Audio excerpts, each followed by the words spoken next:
This question सारे question हम लोग ले लेते हैं और एक एक क्वेश्चन को डिटेल में डिस्कस करते हैं एक बार। लेकिन सबसे पहले सभी लोग बताइए बेटा ये क्वेश्चन कैसा था या इसका आंसर कैसा क्या आ रहा था। एवरीवन टेल मी फास्ट यार, फिर हम लोग आगे बढ़ते हैं, ठीक है?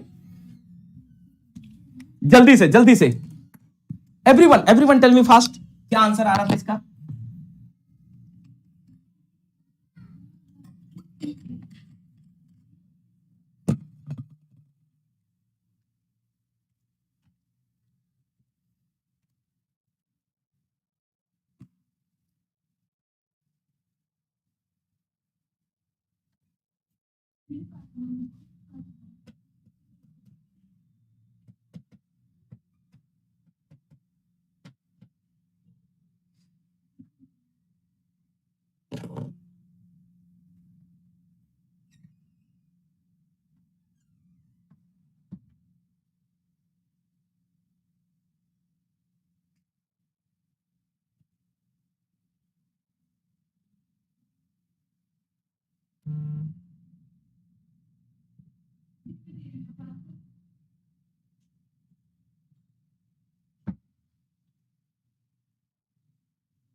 क्या आ रहा आंसर बेटा, कोई बताए? कितने लोग किए थे यार इस क्वेश्चन को? आप में से कितने लोग बेटा इस क्वेश्चन को हैंडल किए थे? एवरीवन टेल मी फास्ट, आप में से कितने लोग इस क्वेश्चन को हैंडल किए थे? चलिए आते हैं इस पॉइंट पे। सो देखिए क्या कह रहा है क्वेश्चन बेटा। एवरीवन, ऐसे क्वेश्चन ना कभी कभी बनते हैं। आप देखते होंगे कि बहुत सारे इंस्टीट्यूट ऐसे हैं जिन्होंने स्टार लगा के दे दिया इस क्वेश्चन पे। स्टार लगाने वाली कोई बात नहीं थी पहली, क्योंकि क्वेश्चन में ऐसा कुछ है ही नहीं बालक, सीरियसली। ओके, ऐसा कुछ नहीं है, जरा समझिएगा, आपको खुद क्लियर हो जाएगा। The circuit as shown in figure is initially in steady state, okay, with the switch K in the open condition. Okay, हाँ ठीक है। The circuit as shown in figure बेटा initially in the steady state, the switch K in the open condition and k bar in the closed condition. Okay, k1 k in the open condition and k bar in the closed condition. तो पहले लिख लेते हैं क्योंकि theory ज्यादा है। तो पहला केस हम यहां पे लिखते हैं बेटा केस 1, सॉल्यूशन केस 1। तो केस 1 क्या हो जाएगा? Case 1 is nothing but, try to understand. पहला केस है बेटा the switch K in the open condition and K bar in the close condition. तो एक काम करते हैं बालक, हम लोग यहां पे के को ओपन कर देते हैं और के बार को क्लोज कर देते हैं। Okay, so K bar is in close condition, हो गया। So K is in open condition and K bar is in close condition. Okay, ये हो गया पहला सर्किट। नाउ सी बेटा, this battery is not going to excite this system because somewhere here बेटा we are having short circuit. So this is kind of बेटा deactivation part of this circuit. Okay, ये वाला there is no role of this circuit for the rest circuit. यानी कि अगर हम rest circuit की बात करें तो बेटा अपने पास सर्किट क्या बचा सर? ऊपर वाला सिर्फ। इसका मतलब सर नीचे वाले सर्किट का कोई मीनिंग नहीं है। ओके, तो नीचे वाले सर्किट को अगर हम लोग चाहें तो बेटा टाइम बीइंग के लिए हम इसे हटा देते हैं। ओके, टाइम बीइंग के लिए हम लोग इसे हटा देते हैं। अभी क्लियर हो रहा है? अब देखो आपके पास सिर्फ इतना सर्किट बचा है जिसमें क्या है बेटा, एक कैपेसिटर, एक करंट सोर्स और एक रेजिस्टेंस, इसके अलावा कुछ नहीं। Now we want to handle this circuit again. तो इसको हम ऐसे करते हैं और बाद में रेस्ट क्वेश्चन पढ़ते हैं क्या होगा। ओके, सो यहां पे हो गया अपने पास बेटा, सॉरी यहां पे हो गया अपने पास बालक, this is nothing but 10 ohm. Okay, 10 ohm, और ये हो गया बेटा एक करंट ऐसे, और the value of current is IT अभी लिख देते हैं simply, and there is another बेटा capacitor, and the value of capacitor is nothing but 100 microfarad. How much beta? The value of capacitor is nothing but 100 microfarad. इतनी बात clear है to everyone?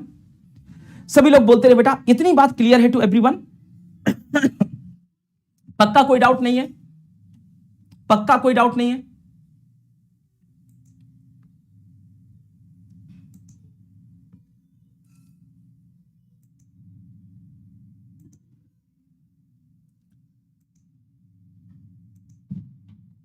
चलिए पक्का कोई डाउट नहीं बेटा यहां तक? Everyone tell me fast, till now all the points are clear? Till now all the points are clear? Everyone tell me fast बेटा, till now all the points are clear? ठीक है, अब यहां पे क्वेश्चन पढ़ते हैं, आगे क्या है?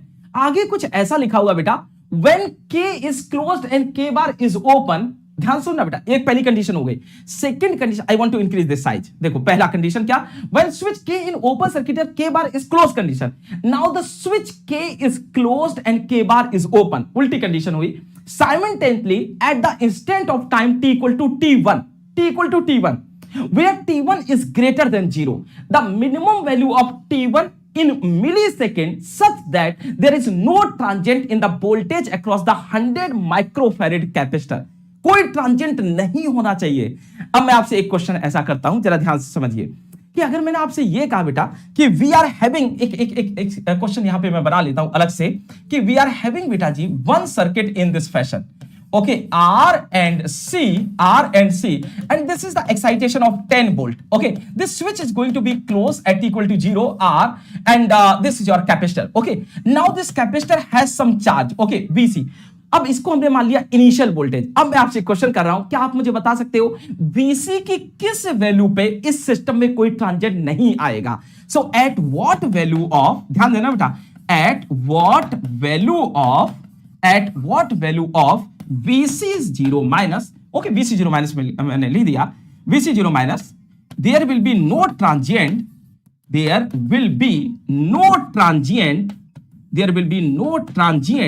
in circuit, this one बेटा, और आपको ऑप्शन दे दिया VC 0 minus will be 5 volt, D option बेटा VC 0 minus will be 8 volt, and C option दे दिया बेटा VC 0 minus will be 0 volt, और डी ऑप्शन दे दिया बेटा VC 0 minus will be 10 volt. Okay, और एक ऑप्शन इसको चेंज कर दिया हमने, इसको लिख दिया 12 वोल्ट। अब बताओ बेटा ऐसा कौन सा ऑप्शन होगा जो ये बताएगा आपको कि इस सर्किट में कोई ट्रांजिएंट प्रोड्यूस नहीं होगा? There will be no transient in the present circuit, there will be no transient in the present circuit. Everyone tell me fast बेटा, there will be no transient in the this. Everyone tell me fast,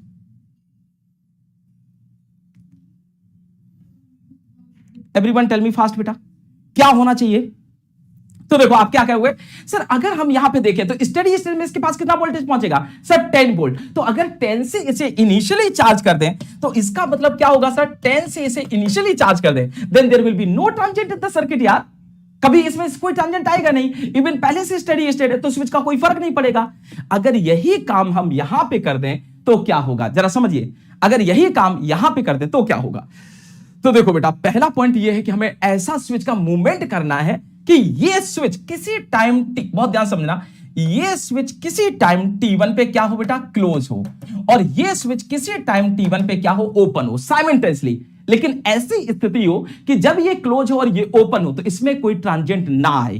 तो अब यहां पे हम समझते हैं कि इसमें ट्रांजिएंट कब नहीं आएगा।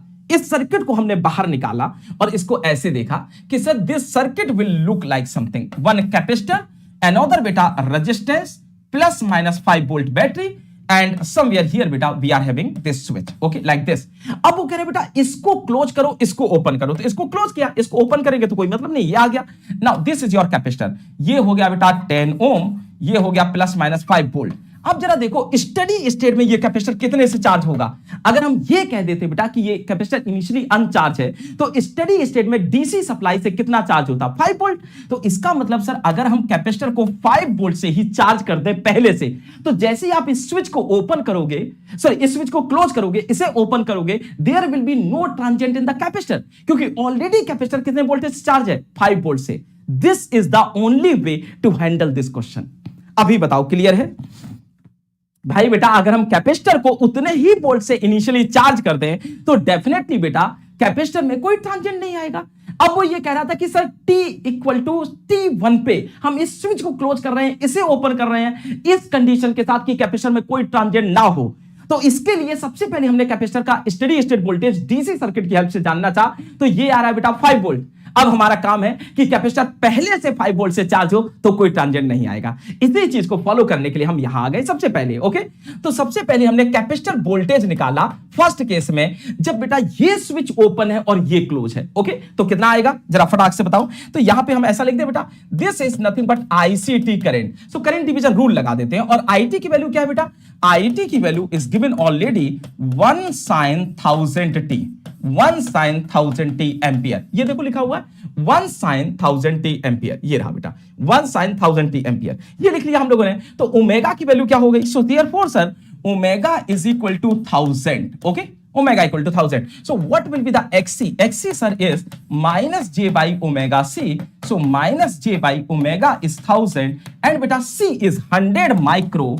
100 माइक्रो। तो अगर हम माइक्रो से देखें तो 10 to power 5 cancel, 10 to power -1 बचा नीचे ऊपर गया तो इसे लिख दें माइनस ऑफ j10 ओम। इतनी बात क्लियर है। So this is the capacitive reactance. ये क्या हो गया बेटा, this is the capacitive reactance. अब इस वैल्यू को हमने यहां रखा। Okay, try to understand. अब हमने यहां पे कहा कि सर आईसीटी जो होगा वो हमने ऐसे निकाला by current division rule by CDR. Okay, तो यहां पे लिख दिया बेटा I of C is equal to this current I. I की वैल्यू क्या है बेटा 1 एंगल 0 लिख सकते हैं।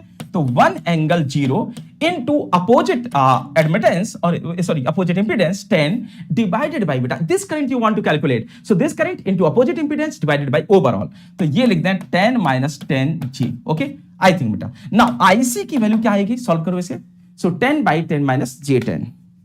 तो ये आ गई बेटा 10 डिवाइडेड बाई 1 एंगल 0 का कोई मतलब नहीं है 10 माइनस 10 आई। ये बेटा वैल्यू आ गई 0.707 with angle of plus 45 degree, with angle of plus 45 degree. So this is the value of IC. इतनी बात क्लियर है। और आईसी आ गया तो बेटा वीसी निकाल सकते हैं, कैपेसिटर वोल्टेज। तो वीसी क्या हो जाएगा, so therefore sir VC is equal to, बहुत सीरियस रहिएगा, therefore sir VCT equal to IC into XC. IC की वैल्यू क्या है सर, ये है 0.707 एंगल ऑफ 45 इंटू एक्ससी की वैल्यू क्या है बेटा minus j10। Okay, hopefully you are getting my point, minus j10। तो जो करंट है इसमें हम मल्टीप्लाई कर दें माइनस 10 आई का। ओके, अब ये वैल्यू आ गई बेटा 7.07 1 और लिख देते हैं इनटू सॉरी एंगल इज बेटा minus 45 degree, angle is minus 45 degree. So अगर हम capacitor voltage in time domain देखें तो यह आ जाएगा 7.071 साइन 1000t माइनस 45 डिग्री बेटा, माइनस 45 डिग्री। चेक करो सही है। So this is the final capacitor voltage. अब बेटा इससे हमें एक पॉइंट मिला क्या, कि अगर ये कैपेसिटर वोल्टेज है और ये बेटा कैपेसिटर करंट है 45 डिग्री, तो दोनों के बीच में एंगल 90 डिग्री आ गया। बस इतना हमें चेक करना है कि जिस इंस्टेंट पे कैपेसिटर वोल्टेज 5 वोल्ट के बराबर होगा वहीं पे आप T1 यानी कि ऊपर वाले स्विच को क्लोज कर दीजिए, नीचे वाले स्विच को ओपन कर दीजिए। सो हम ऐसा मान लेते हैं बेटा लेट क्या, इसको ऐसे लिख देते हैं for transient free response, for transient free response, for transient free response, for transient free response of capacitor voltage, our switches K and K bar must be open. Okay, must be close and open, respectively at a time at which capacitor already charged by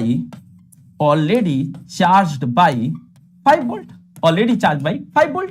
done, ऐसा कुछ करते हैं तो काम अपना हो जाएगा। Already charge by 5 volts. इतनी बात क्लियर है बेटा, ऑलरेडी चार्ज बाई 5 वोल्ट। अब इसको देख लेते हैं। तो ये हो गया VCT इक्वल टू, यहां पे देख लेते हैं। सो T इक्वल टू T1 जो हमने टाइम निकाला, तो VCT इक्वल टू बेटा, सो VCT at t is equal to t1 we want to determine this is nothing but बेटा ये निकाल लिया हम लोगों ने 7.071 sin 1000t okay 1000t minus 45 degree okay 7.07 sin 1000t minus 45 degree must be equal to 5 volt must be equal to बेटा क्या हो गया 5 volts okay done इसको जरा सॉल्व करो और t equal to t1 निकालो क्या होगा तो ये हो जाएगा बेटा अपने पास 5 divided by 7.071 5 divided by 7.071 ये आ गया बेटा 0.707 तो साइन इनवर्स लगा दे तो ये हो गया बेटा sine 1000 t1 minus 45 degree is equal to बेटा 0.7071 साइन इनवर्स कर देते हैं ओके ये वैल्यू आ गई 45 डिग्री तो ये आ गया बेटा 1000 t1 minus 45 is equal to handle कर दो तो in degree it is coming 45 degree again okay इसको इधर ले जाएं तो ये हो गया 1000 t1 इज इक्वल टू बेटा 45 is 90 degree in radian we can say बेटा 5/2 रेडियन ओके और रेडियन ठीक है अब यहां पे आ जाए बेटा इसकी यूनिट क्या है ओमेगा जरा चेक करिए इसकी यूनिट रेडियन पर सेकेंड तो ये हो गया 1000 रेडियन पर second into t1 equal to beta pi/2 radian so radian cancel so what will be the value t1 is equal to हम लोग इसको ऐसे कर दें pi/2 okay divided by this 1000 तो pi/2 millisecond what is the value of pi/2 so shift pi/2 is coming beta 1.57 millisecond is the final answer okay 1.5 millisecond is the final answer अब आप कहेंगे sir ये कैसे समझ में आया कि इतने पे ही करना था तो जरा देखते हैं अगर ये कैपेसिटर बेटा अपना ऑलरेडी 5 वोल्ट से चार्ज मिले हमें और उसी इंस्टेंट पे इस स्विच को क्लोज करें इसे ओपन करें तो क्या ये 5 वोल्ट से चार्ज कर सकता नहीं इसका मतलब सिस्टम क्या हो गया फ्री फ्रॉम ट्रांजिएंट हो गया सिस्टम क्या हो गया फ्री फ्रॉम ट्रांजिएंट हो गया बस इतनी सी बात थी तो फाइनल आंसर इज 1.57 मिलीसेकंड तो अगर हम यहां पे बात करें सो दिस आंसर बेटा we have to fill is 1. In millisecond done beta there is no transient something 100 microfarad capacitor so 1.57 millisecond अगर इसके रेंज की बात करें तो मेरे हिसाब से रेंज इसकी बहुत बड़ी नहीं होनी चाहिए ओके तो रेंज इस क्वेश्चन की मेरे अकॉर्डिंगली गिवन होनी चाहिए बेटा 1.57 ओके 1.57 तो हार्डली बेटा ये होनी चाहिए 1.45 से 1.65 इन जनरल ये नहीं तो बेस्ट होगा कि 1.5 से ये 1.6 के बीच में दे दें ये ज्यादा सुटेबल रेंज है 1.5 से 1.6 के बीच में या हो सकता है कि अच्छा मार्जिन रख दिया तो 1.45 से 1.65 बट इसमें ज्यादा वेरिएशन हो रहा 1.5 से 1.6 इज गुड रेंज इतनी बात क्लियर है बेटा ओके सो अगर इस क्वेश्चन का आंसर देखें तो इसका आंसर आ गया time in millisecond is 1.5 done okay तो ये रहे सारे क्वेश्चन आपके सर्किट थ्योरी के इसका पीडीएफ इसी लेक्चर के नीचे मैं पिन करवा दूंगा ओके कहीं भी कोई क्वेरी हो you can ask definitely okay इसके साथ साथ बेटा मैं फिर से कहूंगा कि जैसा भी पेपर आपका गया हो उसको अपना चेक कर लीजिएगा और गूगल फॉर्म जो गेट अड्डा 24/7 ने प्रोवाइड किया उसको फिल कर दीजिएगा ठीक है इसके अलावा we are running many batches okay आप उनको भी ज्वाइन करिए और चीजों को थोड़ा फील करिए कि किस वे से हम लोग डिस्कशन करते हैं ठीक है thank you bye bye take care सारे क्वेश्चन को एंजॉय कीजिए ओके